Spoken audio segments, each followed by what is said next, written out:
Hello, everyone. This is Niko Ana, and thank you for joining me for the Dharma Masterclass series on teachings of oneness. So today we're gathered here to just connect and explore the teachings of oneness, the concepts of oneness, and as always, we are continuing the conversation, and we are also talking about something new and different. So both at the same time, which is actually just a beautiful demonstration of oneness, right? Because it's always shifting, it's always changing, yet there's a thread of continuity that runs through. So let's begin before we jump into the content with just connecting with ourselves and touching base internally, setting an intention, and connecting with our heart. So I'm just going to invite you now to close your eyes if you're able to, and take a nice deep breath in through your nose and out through your nose or mouth. Relaxing your tongue onto the floor of your mouth. And just letting yourself settle into the surface that you're on. And let all the muscles in your face soften and relax. Your jaw, your cheekbones, your nose. Let your eyes sink away from your eyelids.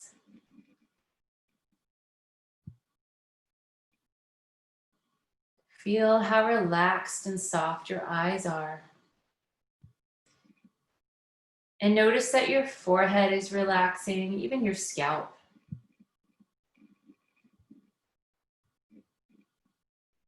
You can notice now the spaciousness in your head, behind your eyes, in your neck, and your arms and hands, your chest and your torso, your hips and your legs and your feet. Notice the spaciousness in your whole body and the space around your body.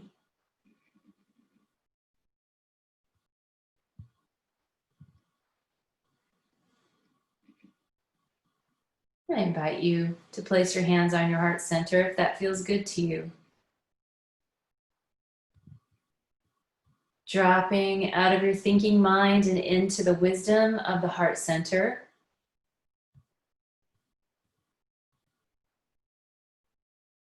Feeling into the heart center.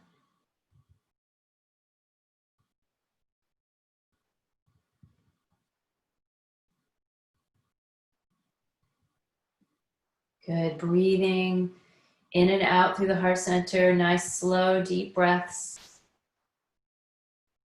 Setting your intention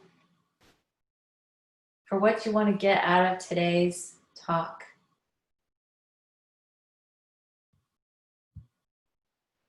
And just connecting with a feeling of love.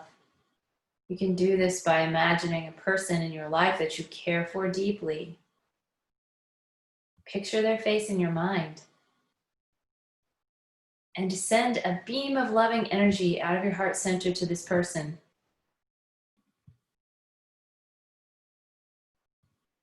Just imagine that beam of loving energy comes out of your heart center and goes into theirs.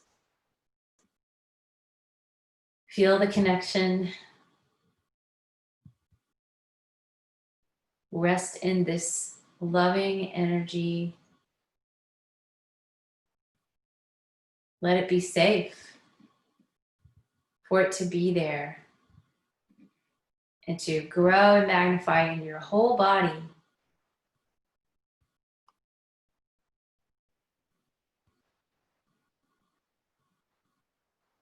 Good. Just observe what comes up.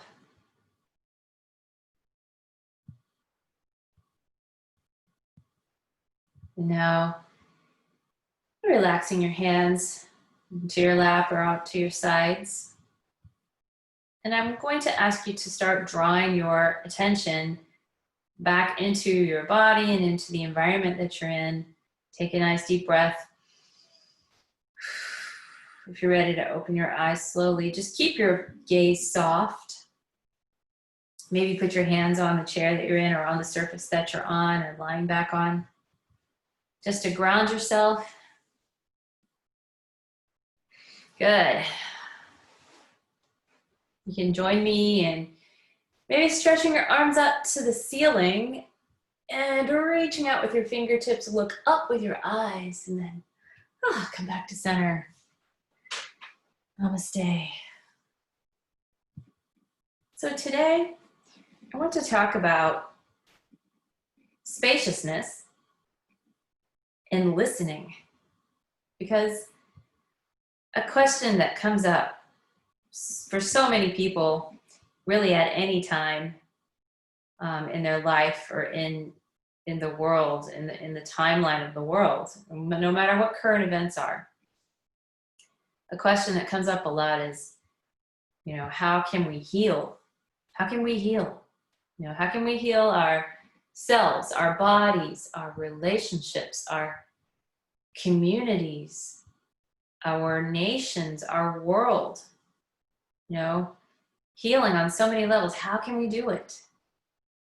And what I want to propose today is that the way we heal ourselves and then the levels all the way out to the world is no different. It's all the same. It's all the same. On the level of that, it's all about spaciousness and the listening.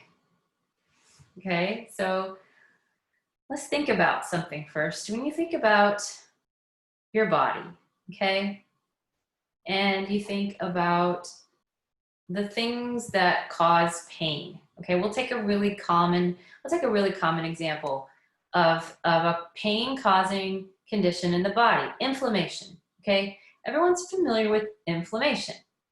That's a common thing that happens to the body. We get inflammation in our joints. That causes arthritis pain. We get inflammation in our stomach, and then that causes ulcers. We get inflammation in our intestines, and then we get a digestive disorder, right? I could go on and on. Inflammation is the body's response. It's a natural immune response, right? It's natural. It's important. It's also something that once that process is resolved, you think about how it's actually causing pain.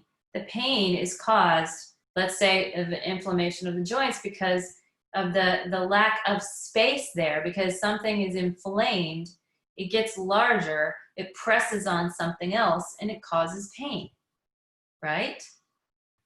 There's not as much space there as there was before. It's painful. And the way that the pain goes away, when we're talking literally about the actual mechanics of it, is when the inflammation is reduced or is gone, the pain leaves because there's space there. The space is back. Does that make sense, right? You understand that. That's pretty basic. Most people understand that. Well, we think about relationships, okay? Think about relationships. If in a relationship there is quote unquote inflammation, meaning that we're inflamed about things that have been happening in that relationship. Maybe there's been something going on where we feel like over time we've been getting criticized or jabbed, or someone's doing something that just really pokes at us, right? I'm using some terminology that's kind of familiar with, like inflammation, anger, irritation. And over time, this relationship gets kind of inflamed, the way you feel about it, you're irritated, it kind of flares up on you. And there is definitely pain there. There's suffering, right? It's out of balance. It's not healthy anymore. So what do? Well, you know, there's one thing you can do. First of all, you can continue to indulge in the things that cause the pain, right? Like you can go into the energy of you did this to me, or you didn't do this for me. You know, this will continue to inflame, correct? There's another thing, there's another path you can take, which is to just put some space around it. So there's a spaciousness that can happen where you're like, okay, well, you know what? I don't know what to do, but I know I can just step away from this. I can put some space around it. I can just let it be for a while, meaning I'm not going to take any action. I'm not going to indulge in the thoughts anymore that are in my mind around it. You know, I'm just going to step away from it, detach, whatever you want to call it. Put some space around it. You've heard that term, right? Put some space around it. Now, that's great. That's wonderful. What's the next step? After you put space around it, sure, you can put space around it all you want, but are you listening to what's happening in that space? Because there's a difference in putting space around it and just avoiding it. Because putting space around it is actually having space in your own self for it. And then what happens in that space? Something arises. You could think you're putting space around something, and really you're just distracting yourself with something else. You're avoiding it. Putting space around it doesn't mean you don't deal with it. It doesn't mean you know that you avoid it, but that you're sitting in it with space around it, and you opened up the space so that something else can drop in there other than the irritation and the inflammation. So the listening comes in next. And this starts first with your own listening. You have to listen to yourself. What comes up in the space? Listening to what comes up. Then you'll notice something will come up and it will say, I feel this way, or I feel that way. This is how this makes me feel. And that's important to listen and acknowledge that. And then you honor that, right? Okay, what's the next step? Well, you own that which you heard, those needs or wants that you have, those things that came up for you, and you just own them, okay? That's all you do. You keep the space around it. The next step could be approaching the person you're in a relationship with and saying, hey, you know what? I put some space around this, and I would really like to invite you to put some space around it. Maybe we could do it together. And I would actually really like to listen to what comes up for you around this. And offering to listen to this person in a spaciousness is pretty profound, because it actually, you know, starts with one person being willing to listen in that relationship. Now, the other person may choose not to, they may not be willing to go there. You know, they may not be, that's okay. But if they are, because you don't know until you try, right? You don't know. If they're willing to listen, truly go there with you, you can offer this spaciousness around the relationship. Really listen to what's coming up for them. And then just don't try to fix it. Don't judge it, you know, let that space be around their stuff. There's a space that opens up. You can share yours. You can say, this is what came up for me in spaciousness. And then together, there's so much space there that you can both have your own perceptions, your own feelings, your own wants and needs. And within that space, that's where healing can occur. That's where inflammation can reduce or possibly even go away. And this space opens up for something different. The healing can occur on that level, right? Isn't that a beautiful story? Wouldn't you love for that to happen in your life? Around, I know you're thinking of a relationship right now you would love for that to happen around. And it can. So let's take this a step further and let's use this scenario in a community. Okay, we'll talk about a community. Let's say there's a community. I don't know exactly what kind of community is, but I know that in this community, there's a big group of individuals, and some of them might be in conflict with another part of the community. For whatever reason, doesn't matter. It doesn't matter what the reason is. There's some differences coming up. And so there's one segment of the community feeling inflamed by the other segment of the community. So, well, what do we do about it? We do the same thing we did before in the one-to-one relationship. Or even in the body, the relationship to the body. We put some space around it, right? Put space around it. And the one segment of the community has to ask themselves, what comes up? What comes up for me in this spaciousness? And then one segment of the community will approach the other and truly be willing to listen to the other side, to their needs and wants, creating a big space around it. And within that space, both segments of this community will be able to listen to each other, hear each other, and then a healing will occur within the spaciousness. And I think you can probably just go ahead and extrapolate now this out to a nation, out to the world. Okay, you see how it's no different. And so you see how it actually starts. It starts with you and your microcosm of your body. You're living in your body, right? We are living in this body. We're a consciousness operating in a physical body, and we have a relationship to our body. And if we can't start right there, if we're in conflict constantly with our own bodies, in our mind is in constant conflict with itself, right? It's fighting itself constantly, and then it signals the body. And the body responds to this conflict by becoming inflamed, right? And so again, no matter whether the inflammation comes down because of the spaciousness that happens from taking an aspirin, or from the spaciousness that happens from relieving your inflammatory thoughts, the result's the same, the pain goes away. Now, it's true that taking the aspirin isn't a long-term solution because you don't want to have to continually take the aspirin. So really and truly, you do want to get down into those thoughts and belief systems that cause the inflammation in your mind first, right?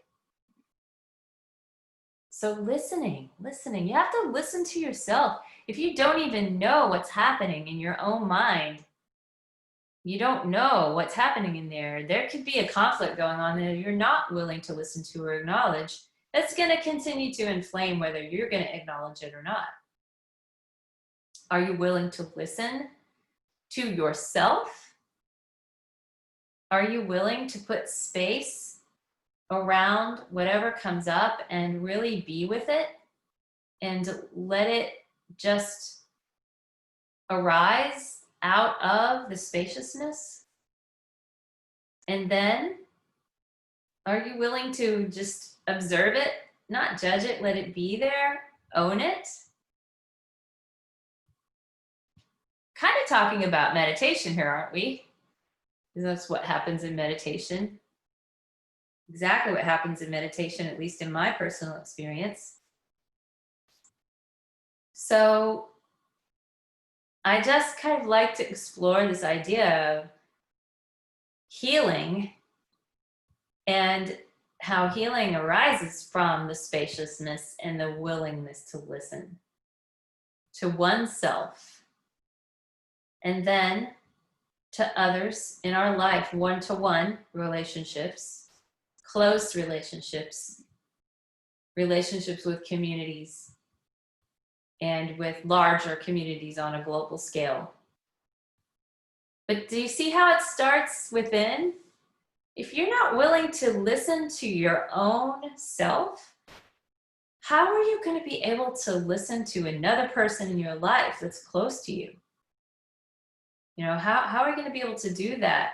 That if that skill is not being developed in yourself, it's going to be difficult to develop it in the other, right? Because what will happen is you may be able to feign listening. You know, you may be able to tell yourself you're listening, but the truth is, if you haven't listened to yourself, you actually don't even know, you know, why you feel the way you do. You're not going to be able to listen to the other person with detachment, with spaciousness, because you're still going to be attached to how what they're doing makes you feel, because you're still seeing them as an external source that's affecting you. So you're not owning your feelings, you're not owning your thoughts, you're not owning yourself. And so you will always be attached to that external person. You will always be objectifying them as something in your environment that you're trying to control in order to get a certain feeling out of it, right? So you won't get a lot of good results from that approach. And that's typically just how we are, because we don't know any other way to be. You know, it's not a judgment. That's how we were maybe taught to be. We watched our parents and people in our social groups, our primary social groups, and even just in media. You know, we watched this way of being, and we've learned to be this way. And it's okay. You're just programmed that way. We all are. And, you know, it's just a matter of deciding, this doesn't work anymore for me. It doesn't feel good. And I want to unlearn this, and I want to create a new way of being. I want to heal myself. I want to heal relationships. I want to heal the world. There's nothing wrong with that vision, wanting to heal the world. And the mistake, so to speak, that many people can make when they say they want to heal the world, it's a noble goal, but the mistake that they make is thinking that they can skip over all that self-work and go straight into healing the world. I'm just going to go out there and heal the world. Well, I'm afraid that you can't skip those steps. You can't skip those steps and then truly have a profound effect on healing the world. Because, again, you won't really know how to do it. You won't know how to go out and apply what you've learned in your own self to those external things. You won't understand the oneness of it.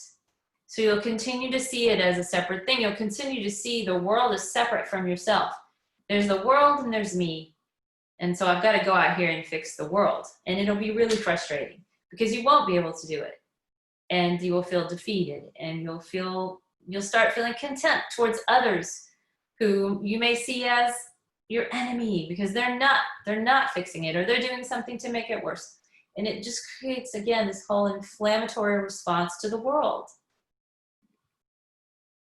But true enlightenment is a level of consciousness where we see no difference between ourselves and the world. We see and feel no difference because it's all the same energy.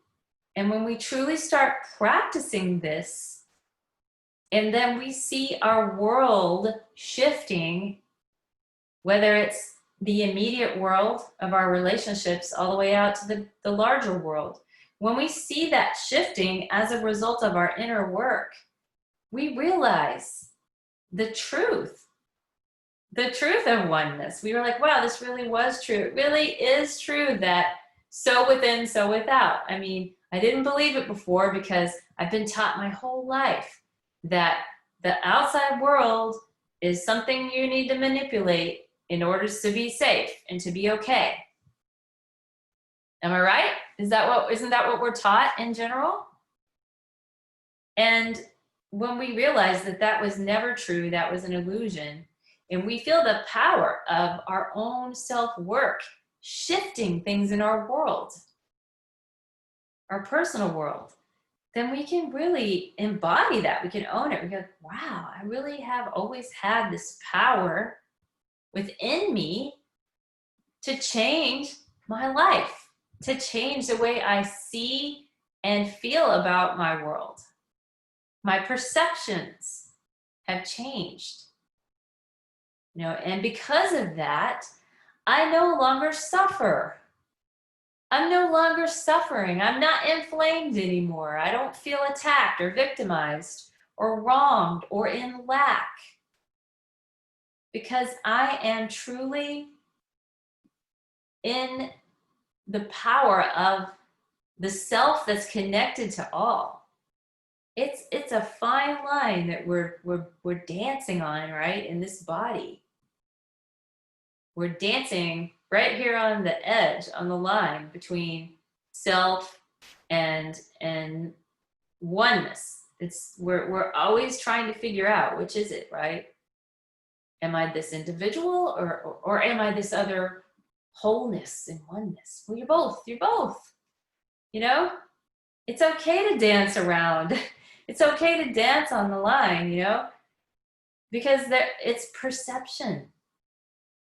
And what I believe happens is that we become comfortable with the shifting perceptions of self versus wholeness. It's not just this like linear experience where we're just like, okay, now I'm at one with the universe. Okay, I'm not a self anymore. I'm just at one with the universe. Well, maybe that happens when you leave your body. Okay, I don't know. I can't claim to know that. I'm not going to speak to that. But I do know that there's times in my own life when I have felt so at one with things and retained a sense of self at the same time. And I don't think you can explain that with words. That is not describable with language. That is an experience that is just truly experience of being both at the same time. So the only way you're going to discover it, if you haven't ever felt that before, or maybe you've only felt little glimpses of it, but you want more. You know what that feels like. You want more, and the only way you're going to get it is to explore it, apply it, practice it, dive into those relationships, dive into yourself, dive into your communities, dive into whatever you can, whatever pathway you can that leads you to the practice you're going to apply to it. You're going to apply this practice of spaciousness, of listening, right? Observing, releasing judgment, owning it, letting it be there. You don't have to fix it. You don't have to fix it. You don't have to fix it, because truly once it comes into your awareness and you're able to listen to it and acknowledge it, it's going to shift. It's going to shift. And the place where the healing begins is in a place that's non-material. It's not tangible, but we'll say it's in the heart center. It's the only way we can really describe it as human beings. It's in the heart center. It's love, right? We associate the feelings of love with the heart. It's love. It's the energy of love that transforms and heals, right? Where is that love going to arise from? Well, it does arise from the spaciousness, and we listen to it. If you think about this idea of love being a force that's more powerful than, say, fear or hate, right? If you think about it, it's something that can be evidenced in nature, because if you look at nature and you look at what creates the survival of species, if you think about when a species, whatever it is born, it's mostly mammals, not always, but it's mostly mammals that have a maternal instinct. There are some creatures that aren't mammals that have a maternal instinct, but I'm just going to talk about mammals. There is an instinct for the mother to nurture the babies and to keep them safe until they can take care of themselves, right? Now, what is that instinct exactly? I mean, what is it that causes that mother to even put her own life on the line to protect those babies? What is that? I want to tell you a story about an octopus, because I just remembered this story. There is an octopus that lives deep in the ocean, in the benthic layer of the ocean, which is the very bottom. And I was reading an article recently about this octopus. Was only recently discovered by scientists. This octopus apparently lays its eggs on the ocean floor and sits on the eggs for 4 years. 4 years. It sits on these eggs and does not leave for 4 years, therefore not eating and not doing anything else, just sitting on the eggs, completely sacrificing basically itself, because once those octopus babies are born, the mother dies. The mother dies. I mean, that's really sad. I don't know, it's really sad when I read that. I was like, oh my God, the poor octopus. But I guess what it meant to me was like, oh my God, this incredible force of love, okay? I can only describe it as love. What else would make this octopus sacrifice its own survival to let these babies grow up and become self-sufficient? Or let them be hatched, I guess, and become self-sufficient and then be able to survive. What was it that caused that? Okay, well, was it just some random instinct? Well, I don't think so. I don't believe that. I believe that is the force of love in the universe. Now, do you think that if that octopus was in fear when a predator came, that it wouldn't just leave those babies to the predator? So what's the more powerful force in the world, love or fear? Well, that teaching, I think it's evident.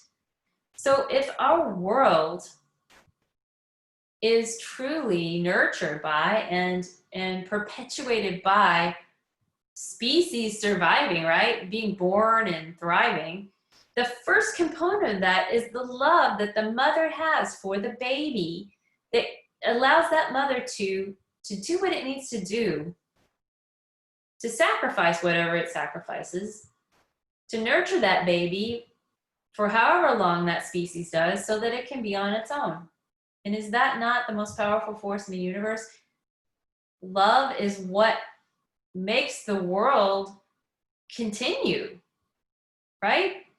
That makes us continue to be here, to be born and to exist and to live and to thrive. It's love. And that's all it is. Fear is not it. Fear is also an instinct, and fear is part of our primal brain, and all beings experience fear.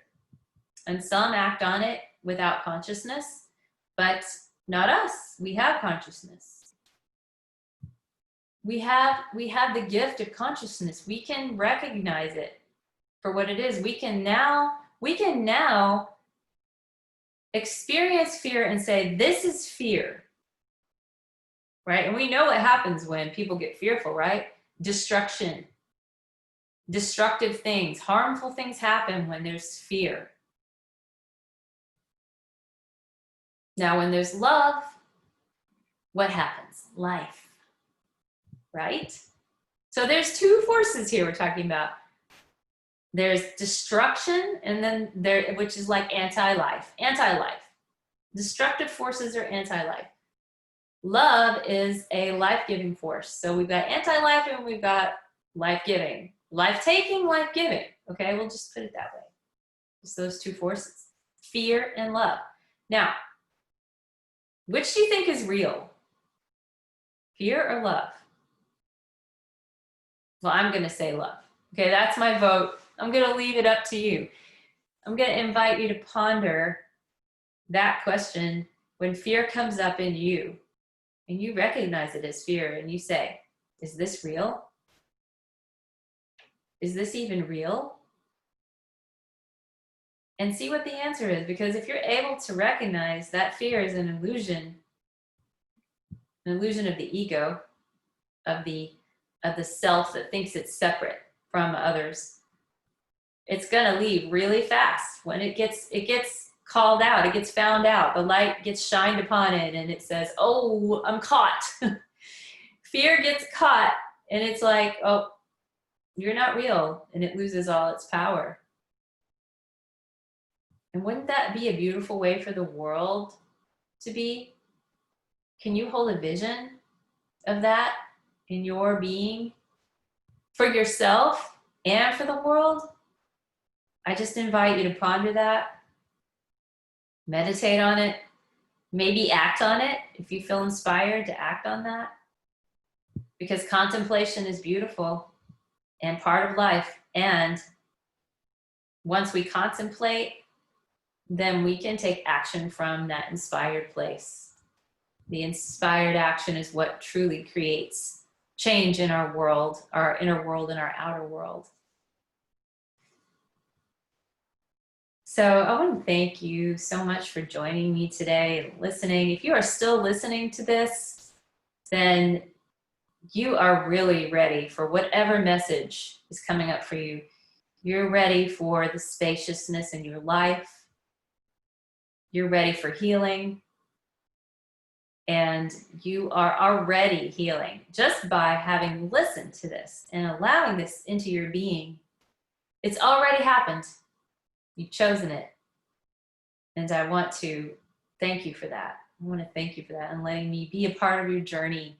Why don't we go ahead and wrap up this talk today just by breathing together. If you want to put your hands back on your heart center, if that feels good to you, or you can keep them by your sides. Let's take a big breath together, everyone. In through the nose, out through the nose and mouth. Just feel that beautiful energy that has now been dropped into your consciousness. Anything new that's come up, whatever it is that's coming up for you now, just really appreciating it. Putting space around it.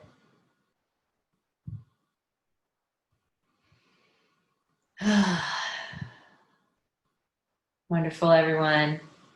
I just want to say my favorite mantra to you now. You can just take these words in if they were your very own.